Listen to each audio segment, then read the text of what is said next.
said that his house was attacked. We don't believe that happened, now that we've been able to check. And then we saw 3 nights ago in downtown Caracas in Venezuela, as nearly 200 of our greatest Americans went downtown in Caracas. Seems those Russian air defenses didn't quite work so well, did they?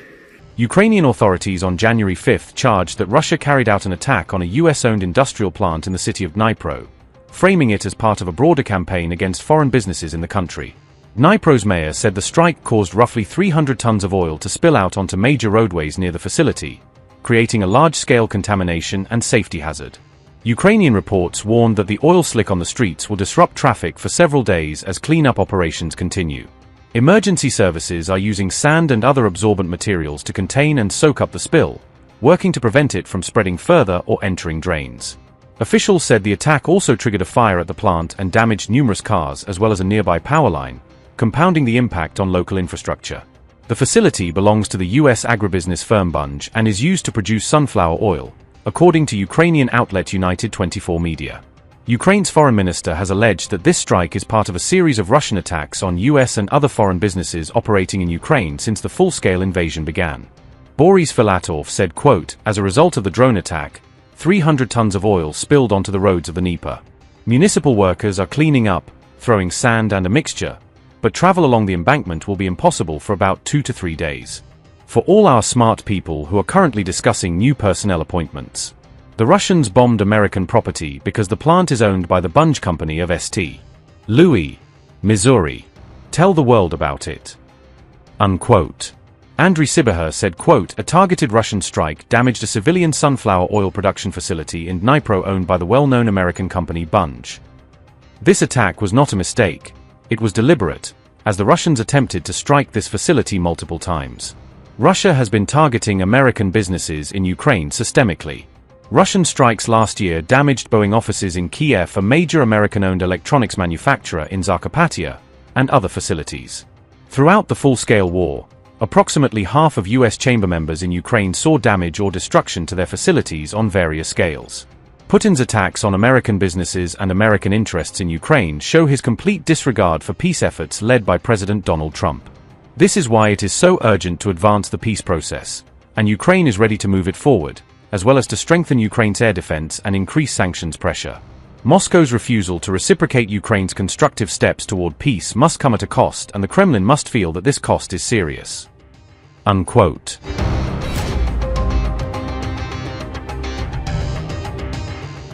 The latest strike on a US-owned company operating in Ukraine comes at a time when Washington is already embroiled in serious tensions in the Caribbean, adding another flashpoint to an already strained international climate. On January 3, US forces mounted a large-scale operation inside Venezuela, capturing President Nicolas Maduro and his wife in a surprise raid that has sharply escalated friction with Caracas and its allies. In response, Russia has publicly backed its ally Maduro and used a January 5 UN Security Council session to denounce the US raid as an act of provocation. That same day, Maduro appeared before a court in New York, where he pleaded not guilty to narco-terrorism and related charges. The Dnipro strike also followed a pointed jab from a Trump aide about the apparent ineffectiveness of Russian air defense systems in Venezuela during the January 3 operation. Commentators noted that Venezuela possesses Russian-made air defense weapons, yet they were conspicuously missing in action on the night US forces moved in. Meanwhile, Trump has been heard indirectly calling Vladimir Putin a liar when recalling their last phone call, adding personal tension to the already fraught US-Russia relationship. Trump has now reversed his earlier stance of blaming Ukraine for an alleged December 28 drone attack on Putin's residence, after US intelligence assessments cast doubt on Moscow's version of events. And I'm here on behalf of the president, who has from his first day in office operated on a few core principles at the baseline: pure, unadulterated common sense. First, that a leader's primary duty is to put America and Americans first. Second, that the surest and only real path to peace is through strength. As his Secretary of War, my mission is to execute President Trump's vision within our armed forces and ignite that revival. The mission has 3 core components, 3 pillars upon which we are building our national security. It's actually quite simple.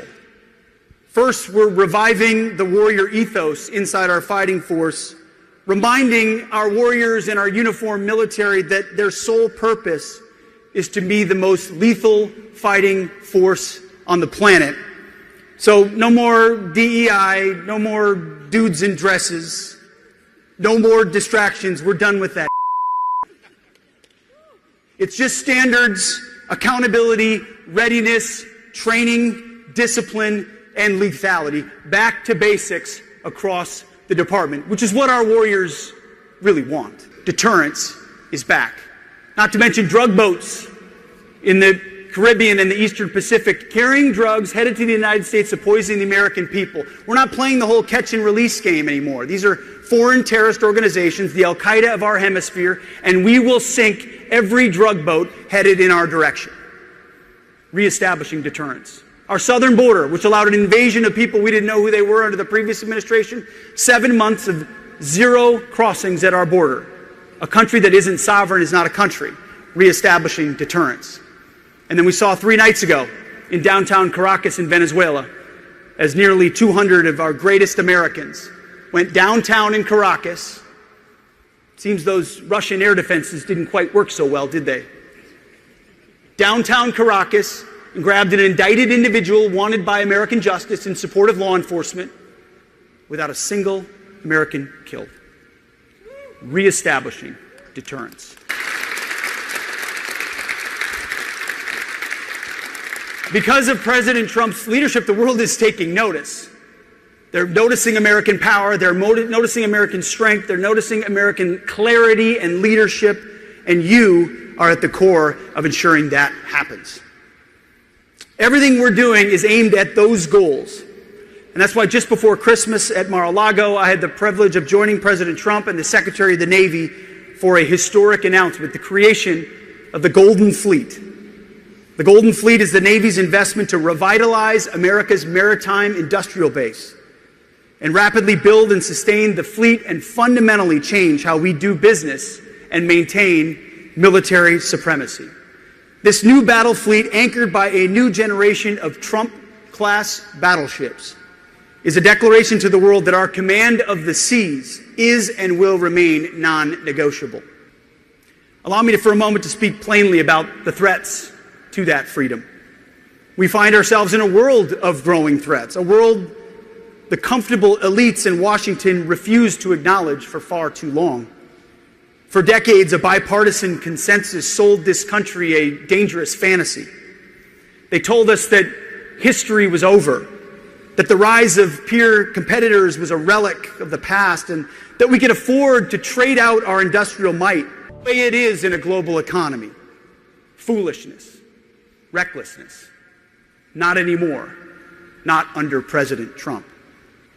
While we were policing the world, nation building in deserts, and debating pronouns at the Pentagon, our primary competitors, like the Chinese Communist Party, did something very different. They studied us, they learned from our triumphs and our mistakes, and then they started to build as well. And they've undertaken some of the most rapid, ambitious, and breathtaking naval buildup since World War II. While we decommissioned ships, they launched many of them. While some of our shipyards did not meet the demands of our country, they expanded at a rapid pace, but not anymore. While we seek good relations with China and the rest of the world, we are also ready. We recognize that we are in a new era of great power competition, a generational struggle to maintain peace through strength, and we will rise to meet that challenge. That is why we proudly call ourselves the Department of War, not the Department of Defense. Not because we seek war, but because we truly understand that in order to ensure peace, you need to be prepared to deter war and, if necessary, decisively win it. Our purpose is not to be reactive, but to be dominant, so that no enemy, any enemy, will ever attempt to challenge the United States of America. Now, this revival is not a matter of speeches or policy papers or think tanks and white papers in Washington, D.C. This is a matter of action.